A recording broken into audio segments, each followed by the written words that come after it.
La lógica nos dice que simplemente no existe lógica alguna, pero profundicemos en ello. El movimiento más simple que podemos encontrar será el que funciona al dar cuerda. Es ese en el que deberemos girar una manivela al máximo, luego de esto la soltaremos y el juguete comenzará a moverse por su propia cuenta.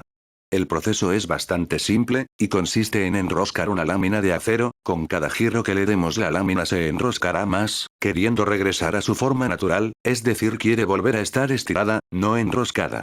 Cuando terminamos y soltamos la manivela, la lámina de acero buscará quedar estirada de nuevo, y gracias a esta fuerza hará girar unos engranajes que serán los que al final provocarán el movimiento en el juguete. Quizás el juguete más conocido sea la ranita que salta. Algunos juguetes están rellenos de fibras de tela parecidas a cabellos muy delgados, estos le dan su forma y grosor, pero también pueden funcionar como poleas y tendones similar a nuestro cuerpo. De esta forma las cuerdas se contraerán para poder contraer o flexionar una extremidad. A decir verdad, esta es la explicación más acertada en cuanto al movimiento de los juguetes. Un juguete con esta particularidad es Woody en Toy Story, pero no todos están rellenos de esta forma. Tenemos también a los que están hechos de plástico sólido, esto quiere decir que no podrán ser doblados. Estos juguetes tampoco están rellenos con nada, simplemente son huecos, por lo tanto su movimiento no dependerá de las fibras de su relleno como en el caso anterior. Aquí hablaremos de una teoría mucho más compleja, y será por medio de presión hidráulica, similar a los frenos de un vehículo, que al presionar el freno estamos también impulsando el líquido de frenos por unos tubos, este se acumula y por presión activará el mecanismo de los frenos de tambor o de disco. Pero ese es otro tema. En todo caso, estos mecanismos hidráulicos deberán ser diminutos, dentro de la delgada piel de plástico que los conforma, así que funcionarán como venas pequeñas que por medio de presión provocan que las diferentes partes se muevan, como el ejemplo de los frenos. Ahora veamos una opción mucho más compleja que todas las anteriores, y es combinándolas todas. Aquí encontraremos la presión hidráulica pero también el uso de la temperatura para poder doblar las articulaciones, y funciona de la siguiente forma. En las articulaciones tendremos un sistema que elevará la temperatura, provocando que el objeto de plástico se vuelva blando y maleable en esta parte, con lo que gracias a la fuerza de la gravedad terminará cediendo y flexionando una extremidad.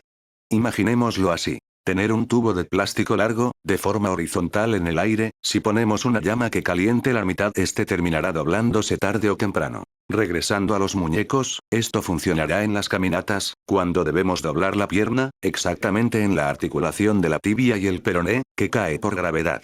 Luego para regresar a su posición inicial se utilizarán los mecanismos de presión hidráulica para volver el objeto recto otra vez, y con un mecanismo que bajará la temperatura en esa parte volverá a estar frío e inmóvil.